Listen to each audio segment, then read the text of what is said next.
Welcome back to Beyond the Helmet. I'm your host, Steve McGrath. And today, before I present my next guest, I got to ask you, if you haven't already, click the subscribe button, like the video, the podcast, share it, give me a rating, a review, leave a comment, anything to help spread the word, because who wants to miss chopping it up with Ziggy Hood, 10-year defensive lineman in the NFL. Ziggy, how are you doing today, man? Man, I'm doing fine. I'm just blessed to be alive right now. I appreciate you taking the time today to talk about what you're doing these days, because I could tell very easily, you are a football guy through and through. So it was no surprise to me that you've been focusing on getting into coaching. So I saw intern with the Washington Redskins as a strength and conditioning coach in 2020. I think you've been working most recently in JUCO and with high school kids. So what's life like today? And what's this path been for the last 2 years? I mean, it's been pretty solid. So, I'm seeing all levels of football, whether that's, professional, collegiate, and working with high school. So now I'm just trying to pick and choose what avenue do I need to stick with and stuff like that. And better that, and not only that, understand my coaching philosophy and who am I reaching out to, and who's receiving the message, and able to take what they know, hear it from an old guy like me, and turn it to, their best ability to go out there and perform on the football field. Man, you can't be an old guy, because that means that I'm pretty much an old guy. So you can't be an old guy just yet. But now with the way the NFL does, anything over 30, you're grandfather. So well, part of the coolest part for me to talk to someone like you, former NFL player, working into being a coach, is you're now working on not just what worked for you to make you a good athlete for a decade. Like, you didn't just play for a couple plays, but on top of that, work in influences on you, whether it's Coach Tomlin, Coach Jay Gruden, throw out any of like the hundreds of coaches that you've had over the decade plus, looking at your high school and your college career. Right now, this far into it, who do you feel has been the biggest influence on you? Well, like I said, it's hard to match, Coach Tomlin, the Coach Gruden, with the amount, success that they're having and stuff like that. Coach Tomlin is on a different level. No disrespect to, Coach Gruden and stuff like that. It's just on different, panels. But as far as most influential, with probably Jim Tomsula, because I was with him every day, for however long the season was. We was one-on-one. Other than that, we interacting with other guys and stuff like that. But I want to say he's probably been the most influential guy that's probably been in my football career thus far. And you were only with him for what, 2 to 3 years? 2.5 years. 2.5 years. So, in no disrespect to Coach Tomsula, obviously he had been in the league for a long time. But for you to say that over, Dick LeBeau is your defensive coordinator. Joe Barry has his experience. You were with John Fox and Vic Fangio for a minute. What is it specifically then about what he did with you that left such a strong mark on you? Well, it wasn't just about football we discussed. It was more about life, from financial to problems that, with the family, to things that happened in his life to get to where he's, at. Not only that, telling us stories as a defensive unit from the guys he played well, from the Austin, from Alden Smith to Justin Smith, all that, the whole San Francisco defense that was in the top 2 or 3 from a couple of years, and just hearing them stories, and we had that main interaction. The reason why I say Jim Tomsula, because we spent more time with him on a daily basis. Not taking away from Coach LeBeau, not taking away from Coach Tomlin, but when you're around the guy the majority of the day, say we go to work from 7 to 5, I'm probably with him from 7 all the way to 4 at some point, outside of, lunch and getting ready for practice. So you with this guy, you get the understanding. Not only that, understand his family, meeting his kids, meeting his wife, and making it more personal than what it is and stuff. So that being said, is it fair to say that because it seemed like he cared more about you as an individual and life outside of a football field, that it strengthened the bond that you guys had as player coach on the field? Absolutely. It made you want to play harder, but not only that, you know what you're going to get from him, and you know what to expect as far as this is the bar he set. You know, everybody had that personal relationship with him, but when it came down to actually playing hard, we was all full go, full tilt. And not only that, everybody in the whole defensive room knew that.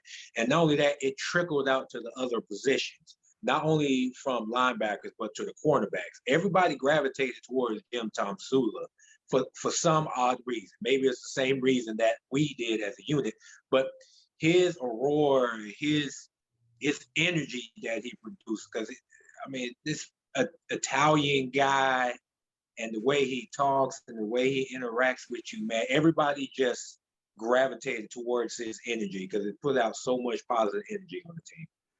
It's crazy how some people just have that and others don't. And I don't think it's something that you can ever teach. You just sort of, you are that way or you're not. But, you know, thinking, yes. Sorry, I didn't mean to cut you off. No, go ahead. Because it's still kind of freezing a little bit. I want to make sure I hear it all and understand the question because I don't want to cut you off. Fair enough. So Jim Tomsula is that kind of guy, and he has that effect on a team. Mm-hmm. That being said, though, a good coach, let's just leave it at that.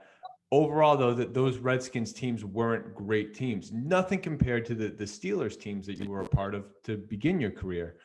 And that, I mean, yes. That team was just so stacked. I mean, just unfathomable having to play that defense. So what is it then about what does it take to have a great team? Does it just boil down to talent? Like there's nothing that Jim Tomsula can do if the guys that are, and I'm not, it's no disrespect to anyone on the team, but it's just sort of like ultimately what is in that like special mix that gets teams to rip off, 12-win seasons year after year?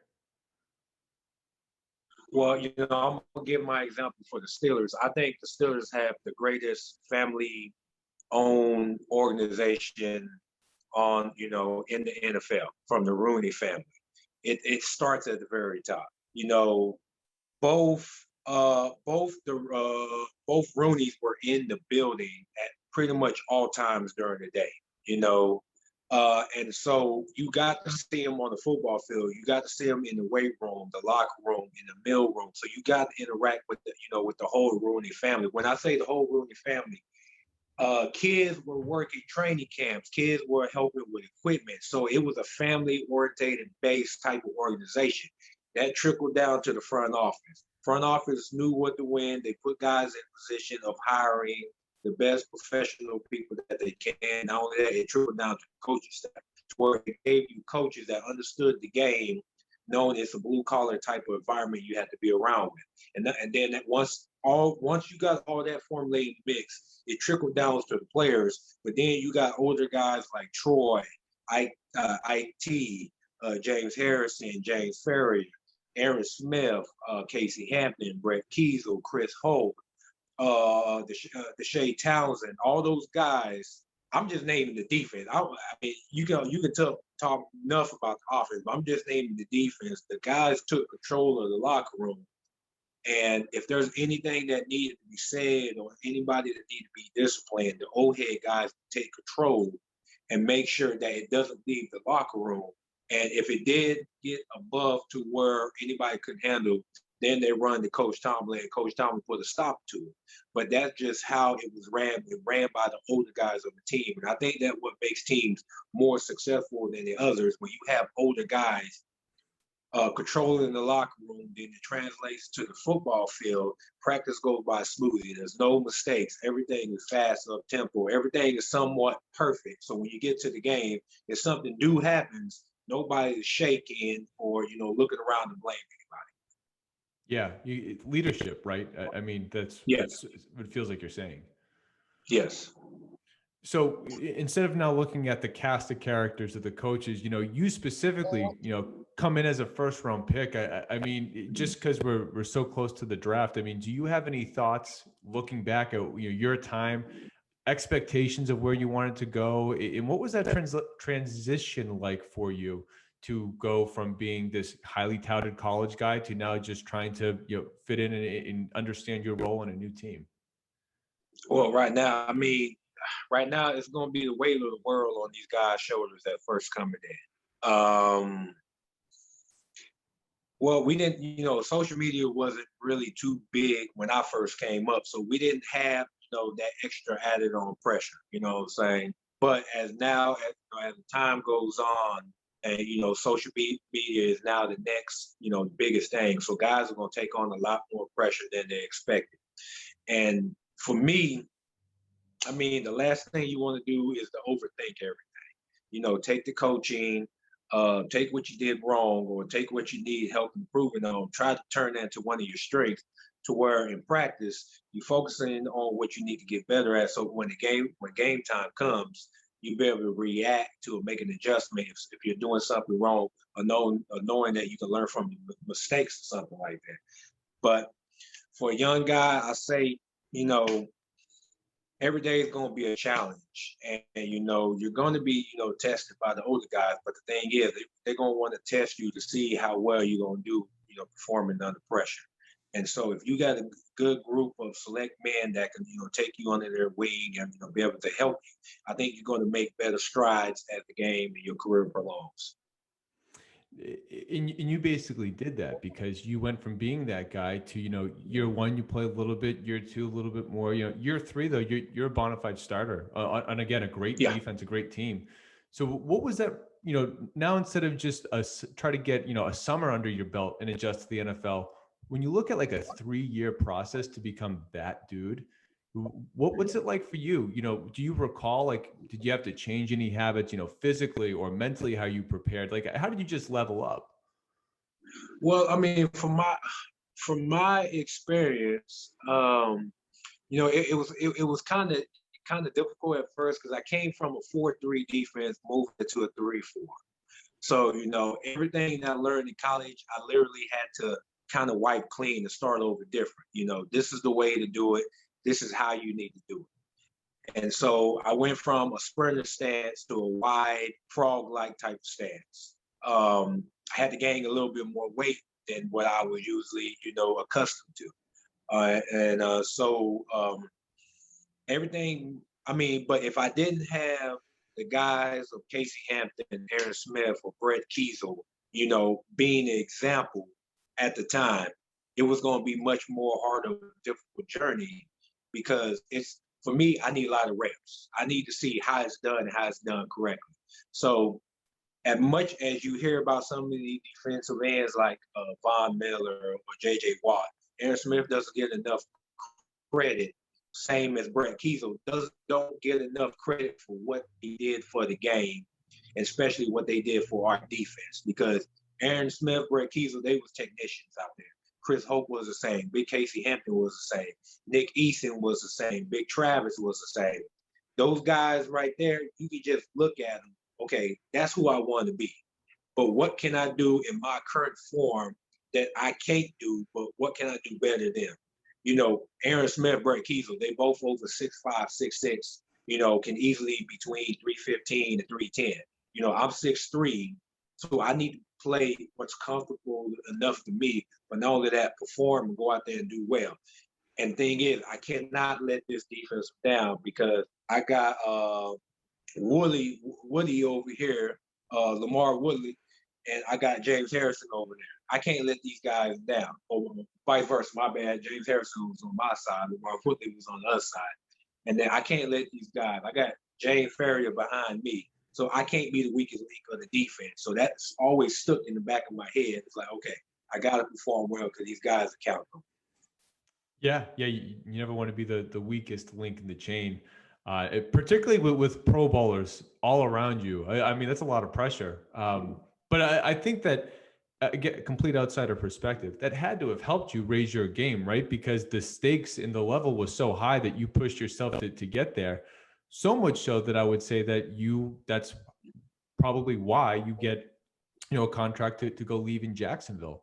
So it seems that things in Jacksonville probably didn't go as you envisioned, but do you mind walking me through what that free agency process was like, and what ultimately happened in Jacksonville over the course of like a year and a half? Because I have to imagine that you did a lot of things must have left you scratching your head like what just happened. Well, for me, my whole reason for leaving for leaving Pittsburgh and moving on to Jacksonville was I wanted to get out of the 3-4. I want to be able to go back to what I'm used to. That was a 4-3 type of base defense, stuff like that. Coach LeBeau defense was great. Was awesome, but times were changing, and something needed to change as far. And maybe I just wasn't the right fit for it, and because that's why you see guys like Cam taking off. Cam is being very highly and successful. And then you got other guys like Steve McClendon who stuck around there until he made the transition out and stuff like that. I mean, maybe I just wasn't fit for it. I couldn't be even more prouder for being part of the organization for 5 years from that point on. But my whole thought process of going to Jacksonville, no state taxes, better weather, back in the 4-3. And not only that, is opportunity for my family to get to a different state, and we'd be able to try something new, try something different that we didn't that we haven't in 5 years and stuff like that. And so getting to Jacksonville, talk about culture change. I mean, I think 2 years or a year and a half when I was there, we went 3-13. So that wasn't any good. Working environment was kind of tough.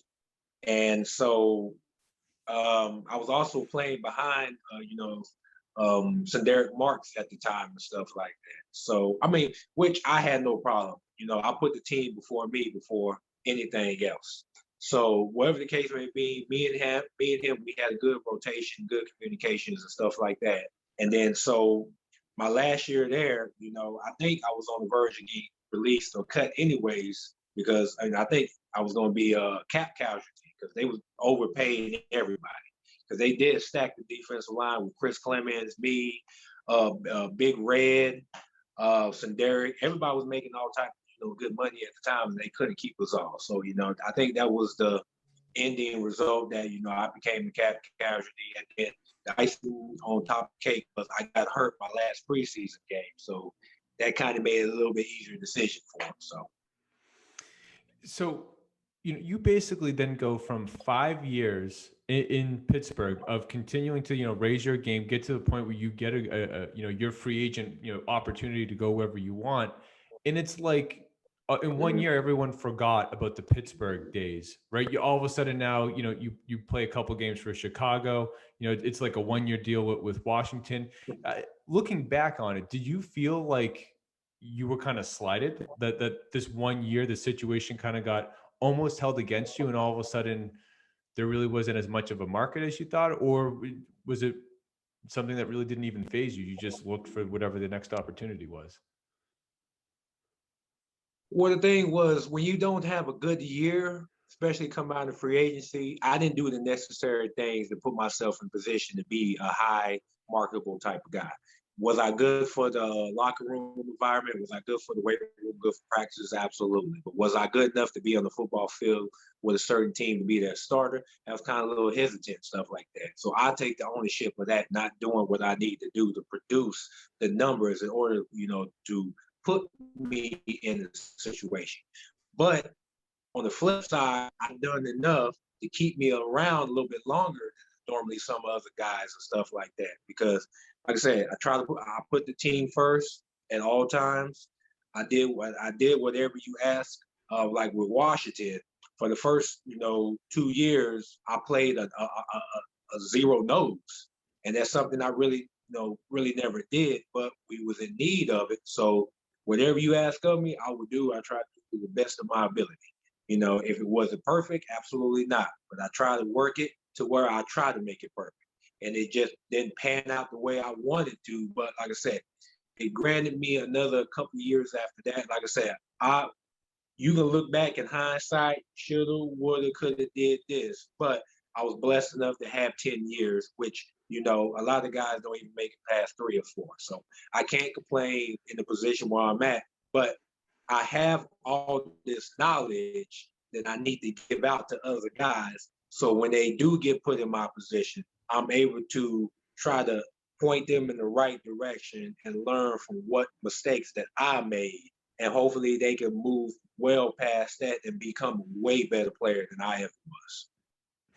So you're very young in your coaching career, but so far, but given what you just said, which do you kind of prefer, working with guys maybe that are in the NFL that look for advice, or would you rather work with college kids getting them ready, or do you prefer the high school kids that need a whole lot more coaching and maybe some discipline?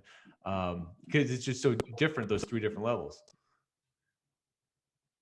Well, you got to look at it all different sides. Because as a professional, you're going to make the most money you can as far as professionally wise, and plus you get with guys that already know what they're doing. So now you may get a couple knuckleheads that's going to be kind of hard to control. But I'm a big guy myself. I know how to protect myself, and not only that, I can get stern with somebody. That's on one side, but then the other side is kind of hard to get, especially in the professional, because it's not what you know, it's who you know. So I'm finding now as my, coaching career goes on, collegiate wise, I would love to get my hands on a guy that's coming in a freshman, sophomore year and try to give him the best tools of training I could possibly get, to where I'm sitting at the house on a Thursday, 8 o'clock in the evening time, watching him, walk across the stage or celebrate with family on the nighttime for him getting selected in the first two, first round, second round, however they may be, and stuff like that. So, and high school is a little bit different. I haven't had a chance to actually work with a full staff of high school guys. I work with a group of kids, but that's different from, being in a high school setting than just being out on a football field and working with a couple of guys. Definitely. Well, man, I can't wait to see how it goes. Just the wealth of knowledge that you have. However your path goes, whether it's high school versus college or whatever, that there's going to be some lucky guys out there that they're going to be able to learn from you. So it's an exciting time. It's just because the football playing career ended is it's the end of a chapter. It's not the end of the book. No, I think football gave me many doors to choose from, and I'm walking through this one and I'm seeing how it goes. That football career is a closed chapter. Was it great? Good and bad times, but overall I was blessed enough and fortunate to play in the professional level. So definitely. And as we get towards wrapping it up here, I wanted to make sure I brought up, because I saw just from little clips I could find here and there of you, is you and Sarah, your wife, have a son with autism. So autism awareness is obviously something that is just very important to you. So I wanted to, I don't know if there's anything in the works with COVID. I'm sure that's been very difficult trying to do anything in that realm, but in general, how has that journey gone? You think of football players as the tough guy and this and that, and all of a sudden, your family life forces you to very much not be that tough, maybe in a different sense, but certainly a more sensitive toughness.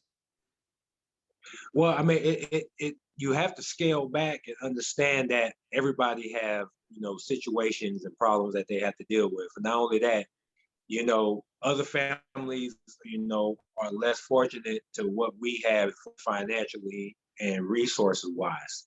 So with that being said, it still plagues on your mind. It still, create a burden as far as mentally, knowing that you still got things to deal with when you get back home. But only that, it gives you an opportunity to push yourself and say, okay, regardless of what's going on with my football career, I have to do what I need to do to make sure that my family is good regardless. And so it took me many years after Josiah was born to even come out my shell and talk about it, because as men, we're programmed from when we're young. We don't show too much emotion. When you show too much emotion, it makes you kind of soft. It makes you kind of look kind of weird in people's eyes. But that's not in this day and age. It's okay to cry. It's okay to voice your opinion. And so with me, once I was able to get out of my shell and get over my hump, I was able to blossom and try to do what I can for the community, help with whatever. I was on the verge of helping in the Special Olympics coming up in I forgot, I don't know if it was 2020, 2021, whatever the case may be. I was going to work with the Special Olympics and just volunteer my services so I can be out there with the people and just do what I can to help. And then, coronavirus hit, and that slowed everything down. So right now, we haven't talked about putting anything into works because we don't know the schematics of getting everybody tested and things like that. But we want to do like either a movie night or a dodgeball type of tournament or something to get interactive with the parents and the kids and get them involved in the mix and stuff. So that'll be awesome. And like I told you before we started, if I can ever do anything to help, raise any awareness of any events that you're doing, I mean, I would certainly, without hesitation, throw my hat in the ring to do whatever. Absolutely, absolutely. Well, Ziggy, as we wrap this up, I got this little thing called the gauntlet. I got a couple quick hitter questions for you where I just need your knee-jerk reaction on a couple of items, starting with, of course, what is most important? Is it having the number one offense or the number one defense? Number one defense by far. You saw that in the Super Bowl. You did. Now, this is tough, but when you look back on it all, do you have like one or two favorite memories that kind of stick out from the football career? Oh, man.